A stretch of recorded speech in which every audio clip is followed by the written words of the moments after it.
Pueden sentarse, muchas gracias. Bien, muy buenas noches, bendecidos y muy bienvenidos en esta noche al volumen número 11 y al tomo número 7. Ya estamos en el séptimo tomo del volumen número 11 y el tema de esta noche es la segunda carta o la segunda parte de la introducción de Primera de Pedro.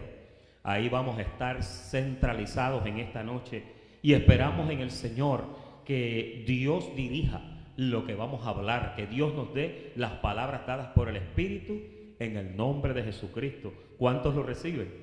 En el nombre de Jesús, así lo recibimos. Bien, si usted está, también un saludo cordial a los hermanos que están viéndonos a través de Facebook Live. Bienvenidos a los cultos de los miércoles. Aquí estamos, ya hemos orado por las peticiones y ahora estamos en la parte inicial del estudio. Bien, continuando en esta excitante primera carta del apóstol Pedro, todavía estamos en la introducción y hay unos detalles importantes de este gran apóstol. Vemos su proceder y su gran entrega al Evangelio de Jesús y la seriedad con que Pedro aborda su misión como representante de Dios. Aquí vamos a notar que Pedro tuvo un desarrollo y ese desarrollo de aprender y de ir creciendo es un hecho de que el Espíritu estaba con él y lo dirigía en su propósito santo del llamado. El apóstol Pedro definitivamente fue un recipiente en el que Dios manifestó las obras que él tenía de antemano.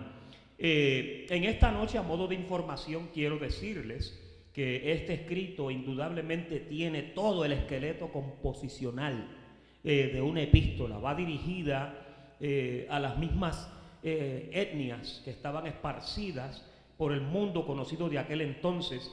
Esto a Santiago, cuando habló de esta gente, Santiago les habló a los que estaban en la dispersión y obviamente a los expatriados. Pedro usa la palabra expatriados, significando que esta gente habían perdido esa residencia que tenían en Jerusalén y de momento se encontraron bajo una persecución y ellos partieron de allí y se fueron a la región de Asia Menor. Y ya pues hablamos acerca de que ellos estaban por el Ponto, estaban en Galacia, que allí es también el apóstol Pablo tenía unas cuantas iglesias, también Capadocia, Asia y mayormente Bitinia. Estos fueron los sitios donde estas iglesias se esparcieron, ¿verdad? Cuando estábamos estudiando los manuscritos originales, nos dimos cuenta que no tenían puntuación, no tenían gramatical. Los primeros hombres que comenzaron en esta compilación, oiga, encontraron un pedazo de piedra escrito con un montón de cosas. No hay capítulos, no hay versículos, son fragmentos de algunos papiros, de algunas piedras, de algunos escritos, todos regados. Y los hermanos católicos, nuestros hermanos católicos fueron los que se dieron en esa labor de compilar y de recopilar y buscar todos estos volúmenes, todos estos escritos, para finalmente entonces organizarlos de tal forma que se pudieran entonces observar en un documento bastante arreglado. Ellos hicieron todo lo que pudieron y en el Concilio de Trento, como habíamos hablado aquí en clases anteriores, se le dio validez, se incorporó al canón católico lo que ellos pues creyeron prudente integrar, ¿no?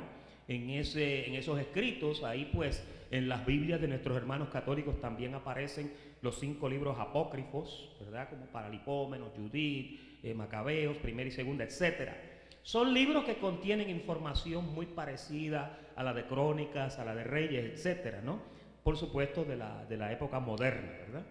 Pero cuando estamos estudiando esto, por ejemplo, cuando usted lee a Primera de Pedro 1:1, ¿verdad? Primera de Pedro 1:1, él dice: Pedro, apóstol de Jesucristo, a los expatriados de la dispersión en el Ponto, Galacia, Capadocia, Asia y Bitinia.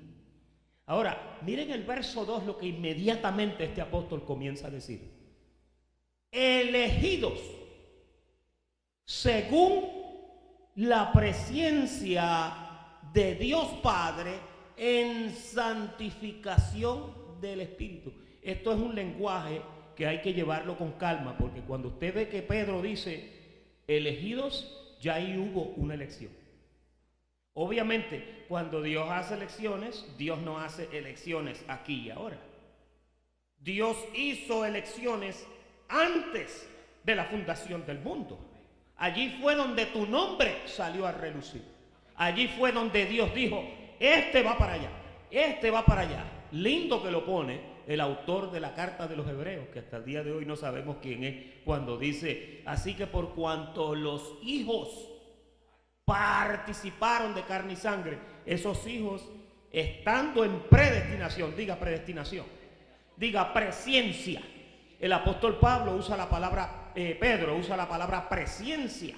Cuando usted la busca, esa viene de lo que es palabra prognosis o conocimiento anticipado. Pero fíjese, es un conocimiento que no está en ningún sitio, sino en la mente y el corazón de Dios. Dios hizo una elección. Antes, Él hizo eso cuando escribió el libreto.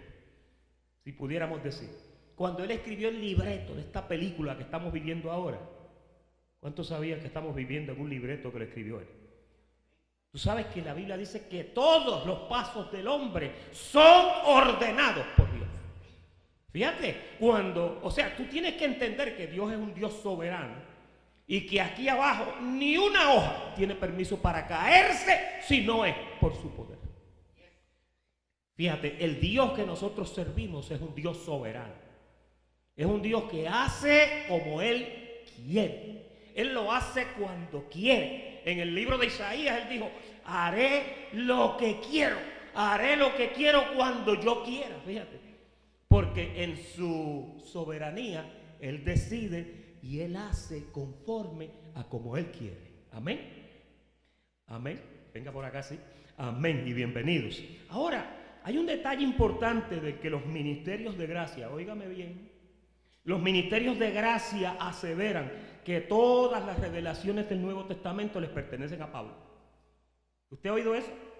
Sin embargo, acá vemos a Pedro exponiendo una verdad relativa como lo es la elección. Elección es diferente a predestinación cuando usted lo busca, porque aunque se parecen, pero sus funciones son diferentes. Y yo quiero que tú te lleves esto bien marcado. Ahí en tu panfleto, a la parte de atrás, hay una sección que dice notas. Tú debes de poner diferencia entre elección y entre predestinación, ¿verdad? No es que se oponen, sino que son dos aspectos diferentes. Pero esos dos aspectos envuelven lo que es la soberanía de Dios. Diga soberanía. Soberanía es que nadie más tiene permiso para opinar en eso, sino que solamente es Dios. Cuando entendemos que esta película que estamos viviendo, que se llama La Vida, este libreto, el autor es Dios, nos damos cuenta que aquí no hay lugar para el libre albedrío. No lo hay.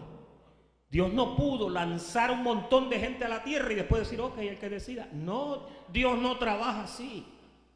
Mire, una vez Elías se puso triste porque dijo, es que tu pueblo ha dejado tu pacto y están por allá y a mí me da pena que mira. Y él le dijo, espérate, deja de estar llorando como un nene. Yo me he reservado 7,000 rodillas que no se doblarán ante Baal. Fíjate, a Dios no hay quien lo ayude. Tú no puedes ayudar a Dios porque Dios se ayuda solo. Dios lo único que necesita que tú entiendas es que Él es soberano. Diga, Él es soberano. Y como Él es soberano, ya Él tiene todo bajo control. Hay gente que piensa que cuando Satanás se rebeló, eso fue un momento en el fragmento de la historia donde Dios perdió el control de su creación. No, mi hermano. Satanás también estaba en el libreto y tenía una parte, y cuando se le terminó la parte, ¿usted ha visto la parte de las películas cuando matan al vaquero? Hasta ahí llegó su parte. En el libreto tú no lo vas a ver más. Pues a Satanás le llegó un momento, ¡pum! Dios, dice la Biblia en Hebreos 2:14, que Dios vino para destruir por medio de la muerte al que tenía el imperio de la muerte, esto es al diablo. Y si Él vino a eso, ya lo hizo. No sé cómo andan personas tirando golpes al aire y que peleando con el diablo. No, tú tienes que golpear, pero no es al diablo, tú tienes que golpear a tu cuerpo. Pablo dijo, yo de esta manera peleo, golpeo mi cuerpo y lo pongo en servidumbre. Oye, al cuerpo es que hay que azotar, fíjate. Ahí le pueden dar share a los hermanos que nos están viendo. Entonces, continuando con esto, el vocablo elección o elegir se deriva del griego, del griego clásico. La palabra es eklegomai, que se traduce al español como escoger, elegir, seleccionar entre algo. Eso es lo que significa. Ahora, un término de humano, por ejemplo, usted puede seleccionar algo de entre varias cosas, ¿verdad? Pero en la parte espiritual, cuando estamos hablando espiritualmente, hablando es una disposición, diga disposición. Y esa disposición es exclusivamente de Dios. Fíjate que Dios no cuenta contigo cuando Él está eligiendo.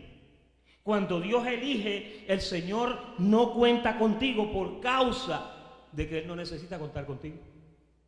Él hace lo que hace cuando quiere y como quiere. Él controla el viento, Él controla las estaciones, Él controla la lluvia temprana y la tardía. Dios se encarga de que esto aquí abajo funcione como tiene que funcionar. Si no fuera así, Él deja de ser Dios. Y Dios es soberano. Volvemos a repetir eso. Es bien importante que tú lo encuentres. Fíjate, volviendo otra vez al verso 2, de acuerdo al verso 2, que está amalgamado con el verso 1, la dispersión y los expatriados eran creyentes, oiga, judíos mesiánicos. ¿Usted ha oído hablar de un grupo que se llaman judíos mesiánicos? Sencillamente son cristianos que son judíos, pero que creen en el Mesías Jesucristo. Eso es todo. Pues esta gente que se fueron, los expatriados, fueron los cristianos que creyeron en el mensaje de Jesucristo. Y por creer, cuando se desató aquella tremenda persecución, dicen que a mediados, ahí un poquito después del año 40 del primer siglo, ellos tuvieron que salir corriendo y huir por la fe que profesaban. Entonces Santiago les escribe primeramente en el año 45 y ahora el apóstol Pedro empieza a escribirle a los años 60 y pico, ¿verdad? 62 al 65 se cree que fue. Entonces dice que estos judíos mesiánicos, estos expatriados, cuando Pedro habla de ellos, dice que esta gente estaban escogidos desde antes de la fundación del mundo. Ya estaban elegidos por el Espíritu Santo para ser salvos por la sangre derramada por Jesús. Dando claro que la revelación o aclaración en cuanto a la elección y predestinación fue también revelada al apóstol Pedro. Ahí era que yo quería llegar. Hay gente que le atribuyen la predestinación a Juan Calvino. Por ejemplo, la gente cuando se oye de predestinación dice, eso lo enseñó John Calvin, Juan Calvino. No, señor, eso lo enseñó otro montón de gente desde el siglo II, III, IV. Y Pedro en el siglo I lo escribió. Pablo en el siglo I lo escribió también. Cuando se comenzó a conocer el plan de Dios, se dieron cuenta que Dios no anda haciendo nada hoy, sino que Él hizo todo antes de la fundación del mundo.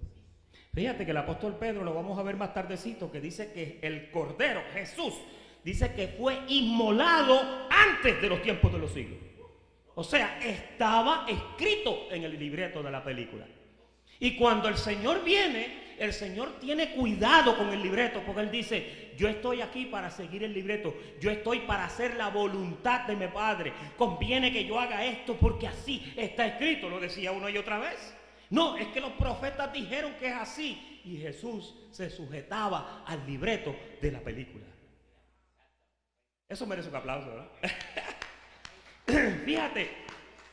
Fíjate que cuando Jesús se sujeta a ese libreto, cuando tú comienzas a entender esto y empiezan a ocurrirte cosas, tú tienes que entender que lo que Romanos 8:26 dice, que todo obra para bien de los que aman al Señor.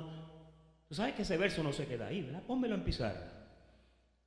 Romanos 8:26, porque vamos a explicar un poquito eso para entender esta cuestión del libreto. Dice,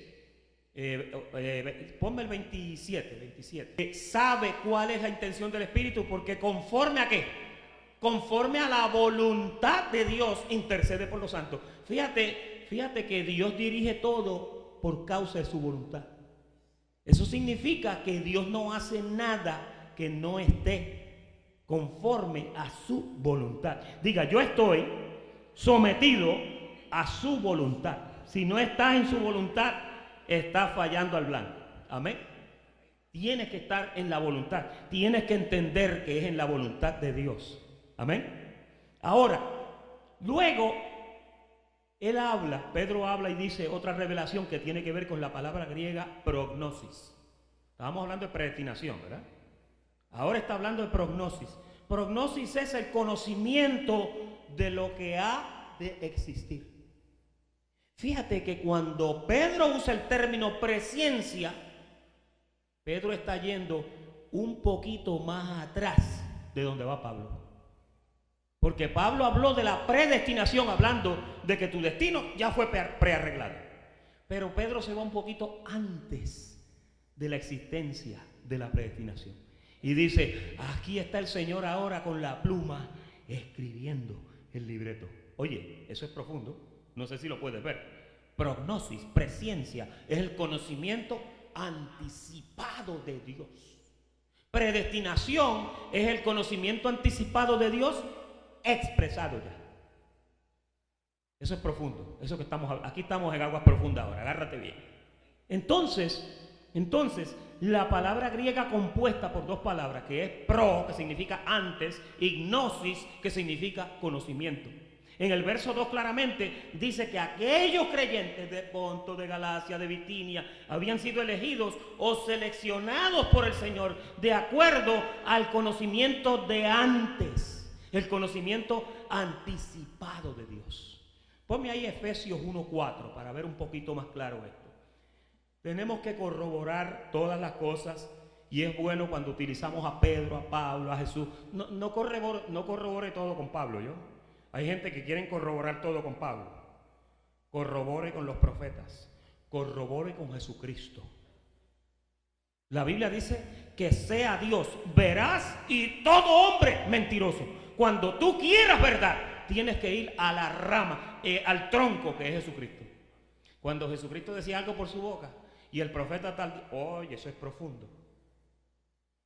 Ahora, vamos a hablar un poquito, mira cómo dice Pedro, dice, según Pablo nos escogió en él antes de la fundación del mundo para que fuésemos santos y sin mancha delante de él. Fíjate, tú no puedes ser santo y sin mancha si él no te limpia, ¿sí o no? ¿Sí o no? Si Dios te escogió para que fueras santo y sin mancha, hasta finales del año 4000, tú no estabas santo y sin mancha. Los que vivieron en esos 4 siglos, desde Adán hasta Jesucristo, no estaban limpios. Así que no fueron creados santos y sin mancha, ¿sí o no? Cuando tú miras una expresión como esta, que te escogió para que fueras santo y sin mancha, te dice, vas a ser santo y sin mancha porque a los 4000 años yo voy a bajar, voy a dar una ofrenda y te voy a hacer perfecto para siempre. Pastor, pero esos son los que están vivos. No, por eso cuando él murió, él bajó a las partes más bajas de la tierra y le dijo, oiga, desde hoy ustedes son santos y sin mancha, porque yo acabo de pagar allá arriba. Y todos los que murieron esperando en él automáticamente quedaron limpios y sin mancha.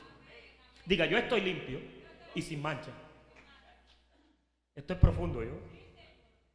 Pastor, pero es que yo no me veo perfecto. Bueno, si tú estás mirándolo de afuera, afuera tú lo que vas a ver es el diablo. Pero si tú estás mirando de tu espíritu, tú te vas a dar cuenta que ya tu espíritu dice que tú eres ya como él. ¿Lo quieren ver? ¿Lo quieren ver? Primera de Juan capítulo 4, verso 17. Y estamos resbalando aquí, pero ya mismo vamos a salir. Mira, Primera de Juan 4, 17. Hoy estamos con el tanquecito, con los remos, con el salvavidas. Hoy tienes que andar con cuidado. Dice, en esto se ha perfeccionado, un acto pasado, el amor en nosotros. Ya tú andas con el amor de Dios perfeccionado en ti. Dice, para que tengamos confianza en el día del juicio, pues como Él es presente, así somos nosotros en este mundo. Lo que Dios hizo, tuvo la capacidad de ponerte aquí abajo, como Él es, aunque tú estás vestido de un cuerpo que es como el mismo diablo. Es decir, que tú eres un Dios diablo. Tú eres un santo inmundo. Tú eres lo más malo por fuera y lo más lindo por dentro. Entonces, por eso es que cuando el apóstol Pablo te habla y el apóstol Pedro te dice, mira, que lo de adentro se agarre y se apodere de lo de afuera, que empieces a reinar, que con lo bueno venzas lo malo, que comiences a reducir las obras de la carne, que hagáis morir por el Espíritu, el que está dentro, las obras terrenales que se manifiestan afuera. Eso fue lo que Dios hizo. Dios hizo un plan tan tremendo que te perfeccionó y te dejó imperfecto por fuera. Entonces, si tú miras por fuera, tú no vas a ver nada bueno. Pero si tú miras por dentro, vas a ver la misma imagen de Jesucristo. Por eso que Juan decía que como Él es en el cielo, así somos nosotros aquí en la tierra. Eso le quedó tan claro al apóstol Juan. Cuando él vio eso y lo escribió así, yo te digo, yo le doy gracias a Dios. Y cuando entremos a esas cartas de Juan, mire, las de Pedro son tremendas, pero las de Juan me dejan pensando. Les voy a decir un comercial, mire. Cuando Juan escribió su libro sinóptico, allá empezó Lucas, el nacimiento de Jesús fue así, y allá la María, y la Virgen y el nene. Oye, pero cuando Juan comienza su libro, Juan dice, en el principio era el verbo, y el verbo estaba con Dios, y el verbo era Dios. Mira lo que dice Juan 1.14, Juan 1.14, si no me falla la memoria. Y aquel, oye, mira, Juan 1.14, Juan 1.14. No te pierdas, María. Ahí vamos. 1.14. Juan 1.14. Ahí está. Dice, y aquel verbo, oye, ¿cuál verbo? El verbo de Juan 1.1 que dice que en el principio era el verbo. Ahora te dice, y aquel verbo fue hecho carne y habitó entre nosotros y vimos su gloria, gloria como la del unigénito del Padre, lleno de gracia y lleno de verdad. ¿Qué clase de forma de escribir un libro sinóptico? A Juan le dicen el águila, porque cuando escribió, empezó a escribir de unas alturas que tú no podías entender. Marcos escribió de acá abajo, Lucas escribió de acá abajo, Mateo escribió de acá abajo. Pero cuando Juan escribe, Juan estaba allá arriba. Mira primera de Juan 1.1, ya que estamos en esto, para mojarle un poquito el apetito a usted. Mira cómo dice primera de Juan 1.1. Mira, lo que era desde el principio. Esto se parece a Génesis 1.1 y esto se parece a Juan 1.1. ¿Sí o no? En el principio era el verbo, ¿verdad? Mira cómo él dice, lo que era desde el principio. Ahora empieza a explicar, lo que hemos oído, lo que hemos visto con nuestros ojos, lo que hemos contemplado y lo que, oye, palparon nuestras manos. ¿Quién dijo esto? Esto lo dijo un apóstol que se acostaba en el pecho de Jesús y oía el corazón cuando le hacía pum, pum, pum, pum, pum. Juan, el discípulo amado. Tú notas cómo él escribe desde una altura que es una cosa impresionante. Cuando entremos en esa carta nos vamos a deleitar. Volvemos otra vez a Pedro. Fíjate, tanto Jacobo como Pedro suplican a los cristianos dispersos lejos de la patria, probablemente de sus familias, a que tenga paciencia, a que tuvieran esperanza, que tuvieran fortaleza, expectación y que mantuvieran, oye, un buen proceder delante del Señor frente a las incidencias, porque las que estaban pasando ellos eran difíciles por causa de la emigración forzada que ellos tuvieron. Esto fue como cuando, bueno, expatriados, te sacan del país y te botan, como le pasó a la gente de Alepo, como le pasó a los turcos, a todas estas gentes de estos países que sencillamente han tenido que salir corriendo con la ropa que tienen encima, y los niños. Lo que pasó en Siria, lo que está pasando en Siria hoy mismo. que ahí vimos una familia que está aquí en Estados Unidos que vino con sus hijos. Es triste cuando tú quedas expatriado, fuera de tu patria, es lo que quiere decir eso. Cuando le escribieron a estas familias, ellos le dan ánimo. Pero fíjate, eso implica también el buen testimonio y atención a todos sus deberes familiares, civiles, religiosos, sabiendo que solamente así se podría disfrutar de la aprobación de Dios. Mira, y de refutar, de impugnar, de objetar las falsas acusaciones y calumnias que los enemigos lanzaban contra ellos por no adherirse ellos a las prácticas de la idolatría que eran comunes en aquellos pueblos, porque mira, ellos estaban expatriados en sitios donde había mucha idolatría. Y se fueron a esos sitios, se parecen a los menonitas, los Amish, que están en Lancaster, Pensilvania, y que ahora están por todos los Estados Unidos, en sus fincas. Ellos escaparon para practicar su relación con Jesucristo, porque tuvieron que huir de un sistema que no les dejaba hacer eso. Fíjate, fueron personas que protestaron. Por eso es que hay gente que se llaman protestantes. Ellos protestaron de practicar su religión. Amén. Ahora, el entusiasmo y la pasión con las cuales nosotros conduzcamos nuestra vida en Cristo, hermanos, hace que inevitablemente como cristianos seamos perseguidos en alguna medida. ¿Usted no siente eso a veces? Que usted, aún en Estados Unidos, que hay mucha libertad de palabra, libertad de juicio, libertad, hay derechos de todo tipo para nosotros. Están las prácticas, los amendments que se llaman, pero aún así a veces usted es perseguido, usted es menospreciado por causa de la fe que usted profesa. En algunos lugares remotos, en pleno siglo XXI estamos hablando, los cristianos son perseguidos hasta la muerte. El otro día veían 22 que iban a ser ejecutados al otro día. Cristianos, allá en el exterior, en sitios donde el cristianismo es una blasfemia. Fíjate. Hace falta que venga algún tipo de persecución. Yo siempre digo esto, un día usted me va a decir que tengo la razón. Para sacar la medida y ver de qué material espiritual nosotros estamos construidos. Y el pastor Cestero, cuando se acabe esta serie de la oración del justo, comienza una serie de lo que es la persecución.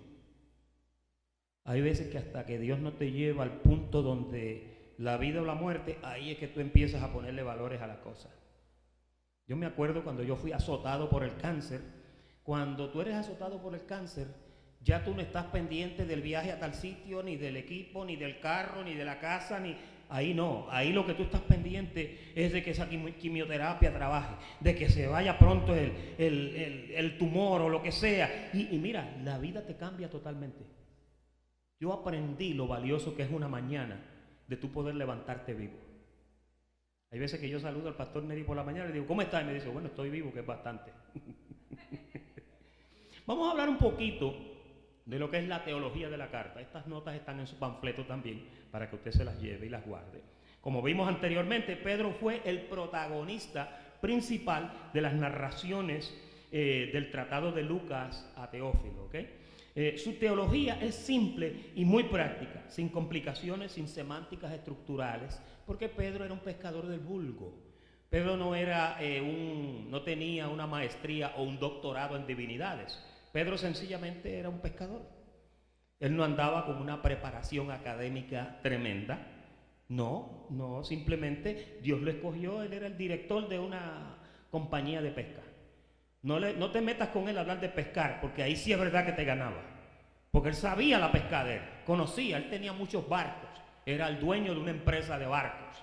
Ahora, su teología era simple, ¿verdad? Como dijimos, en la carta tiene un marcado estilo de los tremendos sermones del libro de los Hechos. No sé si ustedes vieron que el primer mensaje del apóstol Pedro en el libro de los Hechos, el primero, vinieron 3,000 personas al conocimiento de la verdad. El primer mensaje. Cuando predicó el segundo mensaje, vinieron 5,000 personas más. Y creo, si no estoy equivocado, pastor, que no se cuentan las esposas y los niños. Se contaban las cabezas solamente los masculinos, porque en ese tiempo pues no se contabilizaba a la mujer. Pero una cabeza de un hombre pues, posiblemente significaba que tenía una mujer y tenía quizás 4 o 5 hijos. En el tiempo de antes no es como ahora, que un nene, ay no, ya yo no puedo más, un nene. Antes habían 12, 14 hijos así. Aún cuando en los tiempos míos en Puerto Rico, la mayoría de las familias tenían 10, 12 hijos. Y ya esas familias, usted mira y tienen 38 nietos y es un familión que cuando hacen la fiesta de Navidad no pueden comer en el comedor, tienen que poner 30 mesas afuera. Porque si viene toda la familia hay que matar como 4 lechones, ¿verdad? Entonces, aquí vemos que la carta tiene un estilo bien enmarcado, con unos sermones tremendos. Pedro era un hombre que era un tremendo orador. Y oye esto, Pedro era un orador del Espíritu, por el Espíritu. Pedro cuando hablaba, lo que hablaba era con una autoridad que Dios le había delegado, fíjate. De Jesús se dice en la palabra que cuando Jesús hablaba se maravillaban de su doctrina porque les hablaba, dice, como quien tiene autoridad. Y una de las cosas que un predicador necesita cuando está enseñando o cuando está predicando, necesita la autoridad del Espíritu.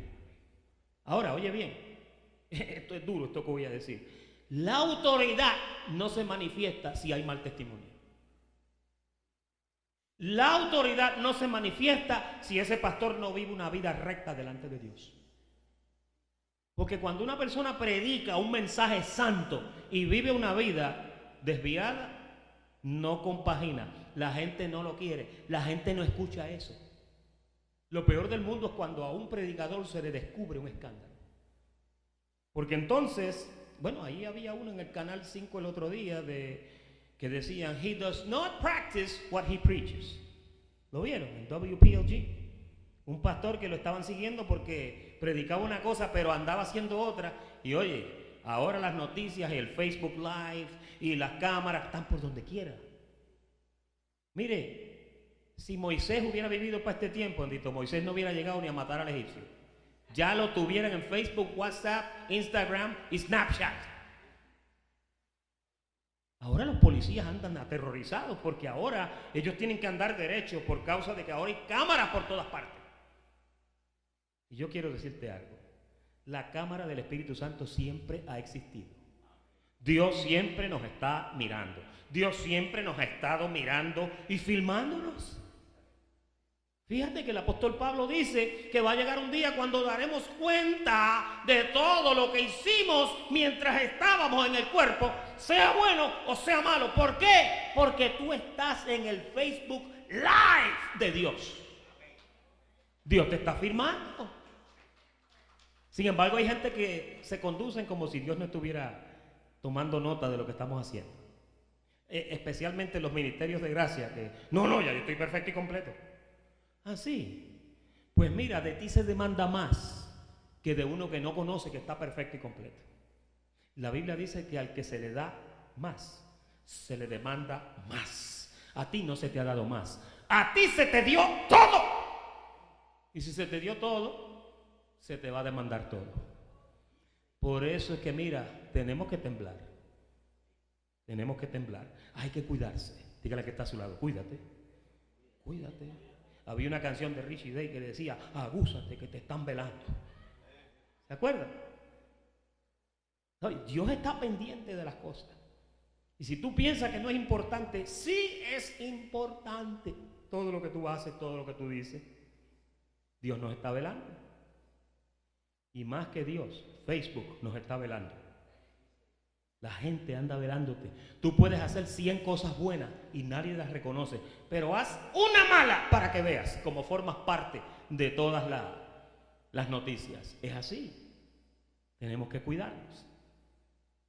Fíjate, aunque esta carta tiene su cuota de revelación, no es el punto principal de las enseñanzas de Pedro. Él pone más interés en una vivencia práctica del Evangelio que en las revelaciones para vivir una vida que agrada a Dios. Fíjate, el llamado de Pedro no fue a revelar misterios, aunque en su carta vamos a encontrar un montón de misterios. Pero lo de él era predicar a Jesucristo, hablar de ese hombre que lo perfeccionó a él en el carácter, hablar de ese hombre con el cual él pasó un montón de bochornos. Porque no hay apóstol que haya pasado más bochornos que Pedro. Pero todo le redundó para bien, fíjate. Porque Jesús lo tenía en la mirilla, le dijo, quédate tranquilo y sigue resbalando, que cuando yo me vaya te va a ceñir otro, le dijo. A Pedro le dijeron, tú ahora estás haciendo por ahí lo que tú quieres, pero cuando yo me vaya, la Biblia dice que el Espíritu Santo es el que nos guía ahora a toda verdad y a toda justicia. A Pedro lo guió el Espíritu de tal forma, oye, hizo señales. Mira, los enfermos los ponían en las calles para que tan siquiera la sombra de él le pasara, porque cuando la sombra pasaba y los tocaba, quedaban sanos. O sea, el apóstol Pedro es una expresión de lo que fue el poder de Jesucristo manifestado en acción.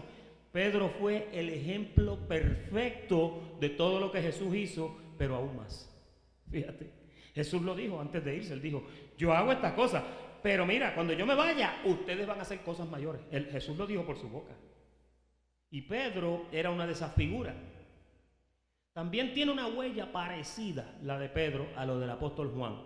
Pero nunca se ha sugerido que Pedro imitara a Juan, porque Juan fue el último que escribió, porque él era el más jovencito.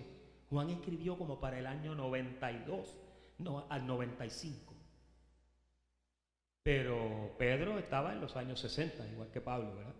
Y Pedro leyó casi todas las epístolas de Pablo, porque Pablo comenzó a escribir cerca del año 50, 52, 53. Ahí es donde está la primera de Tesalonicenses, etc. El Evangelio de Juan y sus cartas fueron escritas entre los años 90 y 95, como dije. Y la similitud pudiera ser al revés. Oye esto, pudiera ser al revés. Que Pablo haya influenciado a Pedro de alguna manera. Pero eso tampoco es punto de discusión, porque ningún exégeta, ninguno en todos los estudios que se han hecho, sugiere tal posibilidad. Sin embargo, recordemos que Pablo tuvo un éxtasis que lo llevó en un viaje astral a lo que hoy, de acuerdo a la astronomía, se le conoce fuera de la ionosfera. Tú sabes que está la atmósfera, después está la estratosfera, que es fuera del oxígeno, y después está la ionosfera, que es la tercera atmósfera, donde ahí no hay nada y es oscuro. Si tú estás allá arriba, cuando tú miras para el planeta Tierra, lo ves prendido. No por la electricidad, porque la electricidad son lo que se ven son unos puntitos, pero es por la reflexión del sol mayor que lo alumbra. Por ejemplo, cuando usted mira la luz de noche, la luna es una piedra muerta. Pero cuando el sol refleja sobre ella, la luz potente del sol la enciende de tal forma que tú la ves prendida. Y simplemente es la reflexión del sol. Mientras tú estás oscuro, en el ángulo opuesto tú ves a la luna prendida. ¿Verdad? Amén. Entonces, Pablo había entendido que este fue el hombre al cual habían caminado con Jesús y al que Dios le había entregado las llaves. Por eso en el panfleto, a la portada, pusimos ahí unas manos como una llave, ¿verdad? Hay dos llaves, en realidad no sé. Jesús dijo, a ti te daré las llaves. Esto sencillamente es un dibujo de concepción, por favor. No vaya a entender que es Pedro. Y lo que nos están viendo, por favor, es un dibujo. Ahora, aquella cortesía de Pablo para Pedro nuevamente nos da un indicio de que Pedro era considerado, oiga, como el pionero. Diga, pionero. Pionero es el primero que hace algo. ¿Ok? Pablo lo reconocía que Pedro era el pionero y obviamente Pablo respetó mucho el ministerio de Pedro. Una vez Pablo por su boca dijo, el que obró en Pedro, obró también en mí. En otra ocasión en Gálatas, vamos a hablar un poquito del encuentro de Pablo con Pedro, porque la Biblia dice, en Gálatas Pablo explica que él fue a Jerusalén. Ponme ahí a Gálatas 1:19 para ver lo del seminario que le dieron a Pedro. Usted sabe que yo estaba pensando y yo dije, Pablo fue a ver a Pedro, y a veces yo pensaba que Pablo fue a darle clases a Pedro. Pero mientras más miro esto, a veces digo, ¿no sería Pedro que le dio clases a Pablo?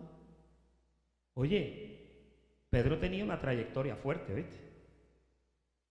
Bueno, Ananías y Zafira vinieron y le hicieron una mentira y le dijo, ustedes, págata, muertos los dos. Y desde aquel día dice que la gente estaban asustados cuando veían a Pedro. Porque si tú te caía mal, a Simón le cayó mal. Y obviamente yo pienso que Pedro con Simón fue un poquito fuerte, Simón el mago. Y después lo acusó de que él quería comprar un truco, porque los magos a veces cuando ven un truco lo quieren comprar para ellos hacerlo en su show. Y él cuando vio a Pedro, pues pensó que Pedro era un mago. Y Pedro le dijo, cuidado con tú querer comprar al Espíritu Santo con dinero. Y el hombre lo que le hizo fue una proposición honesta de que quería comprar el truco. La Biblia dice más tarde que aún el mismo Simón creyó. Aún el mismo Simón creyó en el Evangelio de Jesucristo, ¿verdad? Posiblemente era un elegido también y por esa razón lo hizo. Ahora, la cristología de Pedro es sobremarcada. Para Pedro no existía otro tema que no fuera Jesucristo. Fíjate, el enfoque de Pedro era Jesucristo. Oye, ¿cómo no lo iba a hacer si estuvo 3 años y medio caminando con él? ¿Cómo tú olvidas haber caminado con Jesucristo 3 años y medio? Haber visto 5,000 personas comer de 3 panes y 2 peces. O 2 panes y 3 peces. ¿Cómo tú olvidas que te paraste un día en el agua y caminaste sobre el agua? ¿Cómo tú olvidas que tú viste cuando arrestaron a tu maestro? Después viste cuando lo crucificaron, pero después, a los 3 días, se te apareció otra vez con las marcas vivito y coleando. Esas cosas no se olvidan. Y eso dejó a Pedro marcado. Y aún después de eso, él cometió unos cuantos errores y lo negó 3 veces. Pero Pedro era el hombre elegido para la película. Y Jesús le dijo, tranquilo, que lo tuyo viene por ahí. Pablo dice en Gálatas 1:19 que cuando él fue a Jerusalén, no vio a ningún otro de los apóstoles, sino a Jacobo, el hermano del Señor. Pero antes de eso, con Pedro estuvo 15 días. Ponme el 18, María, el 18. Creo que es en el 18 que dice, ahí está. Después, pasados 3 años, subí a Jerusalén para ver a Pedro. Y permaneció con Pedro, ¿cuántos días? Tú sabes que para tú estar con una persona 15 días, esa persona te tiene que caer bien. Si es una mujer, tiene que cocinar bien. Y por eso te quedas, porque cocina bien. Pero estar 15 días con un hombre, yo me imagino las cosas que el apóstol Pablo oyó de la boca del apóstol Pedro. Y yo me imagino las cosas que el apóstol Pedro escuchó de la boca del apóstol Pablo. Y a mí sí me apareció. A mí me dijo esto. Mira, pasó esto. Yo fui allí, metí la mano así, Dios hizo esto. Allá Dios hizo aquello. Y Dios me abrió la cárcel. Y Dios, un ángel me sacó. Y Pedro dice, pero a mí también. A mí se me cayeron las cadenas. Oiga, cuando hablaron de esos testimonios, ahí sus criaturas brincaron. Si hubieran estado en cinta. ¿Verdad? Es algo que nos da a entender que eso fue una reunión poderosísima que tuvieron Pablo y Pedro durante esos 15 días. Y ya estamos cerrando. Bajo el mismo principio, hermanos, bajo el mismo principio, les quería decir que ningún otro de los apóstoles, dice, mira el verso 20, porque él dijo que fue a ver a Jacobo después de Pedro los 15 días, y después de ahí, dice, en esto escribo y he aquí delante de Dios que no miento. Él no fue a ver a ningún otro apóstol. A él le interesaba una reunión con Pedro por 15 días y después fue a ver a Jacobo. Jacobo era, mira, el cocoroco en Jerusalén. Porque Jacobo era el hombre que mantenía el orden. Jacobo era el hombre, bueno, el mismo Pedro, dice la Biblia que Pedro temblaba cuando veía a los oficiales de Jacobo que llegaban. Porque Jacobo era derecho como una flecha. A ese sí que tú no le podías venir con cuentos de Jesús. Porque Jesús, en la carne, fue hermano de él. Nacieron por el mismo vientre. La misma mamá le dio con fley a los dos. Jugaron el Nintendo juntos. No me estabas escuchando, ¿verdad? Jugaron el Nintendo juntos, el Mario Kart. ¿Y cuántas veces salieron al campo a comer juntos? ¿Cuántas veces fueron al McDonald's juntos? Santiago amaba a su hermano mayor. Porque es que, mira, aprendió muchas cosas de su hermano mayor. Y Pablo va y se reúne con esas 2 figuras, porque esas eran 2 figuras importantísimas. En esta oportunidad, ponme ahí a Gálatas 2, versículo 1. En esta oportunidad, Pablo viaja a Jerusalén y volvió a la carga tratando de introducir la gracia en la iglesia de los judíos. Oye esto. Pasados 14 años, dice, subí otra vez a Jerusalén. O sea, primero fue y se reunió con Pedro, ¿verdad? Ahora pasaron 14 años Y a Pedro le habían pasado unas cositas ya, porque cuando Pablo llegó, lo encontró con el ánimo caído, el moco bajado. ¿Sabes que a los hombres de Dios le pasa eso, verdad? Hay veces que tú te encuentras en una gloria eminente y de momento pasa 1, 2 o 3 años y te apagas. Pastor, ¿y eso es normal? Parece que a veces estamos subiendo y bajando porque somos humanos, ¿no? Y es bueno que tú te mantengas con el fuego encendido. Que Dios te tenga en ese fuego todo el tiempo. Porque te van a venir momentos de frialdad. Te van a venir momentos de persecución. Te van a venir problemas que posiblemente van a apagar la chispa que tú tienes prendida. Y tú sencillamente tienes que ser paciente y tienes que entender que Dios te va a dirigir, te va a ayudar, te va a fortalecer. Oye, pero cuando estés en esa gloria, cuídate para que la gloria no se vaya. Haz como le hicieron a Moisés, que le pusieron una bolsa en la cabeza para que el brillo no se fuera. ¿Sí? Porque decían, si no le ponemos una bolsa, cuando se le vaya el brillo, después van a perder fe en él. Mantén ese fuego prendido. Pablo le dijo a Timoteo, aviva el fuego del don que está en ti. Todo el tiempo. Pedro tuvo unos apagoncitos, tuvo unos problemas. Y la semana que viene vamos a comenzar entonces en detalle con la carta del apóstol Pedro y vamos a abordar toda esa temática que el apóstol nos enseña en sus 2 cartas. Esto concluye la segunda parte de la introducción de Primera de Pedro. Muchas gracias por la atención prestada. Gracias a los hermanos de Facebook y muy buenas noches.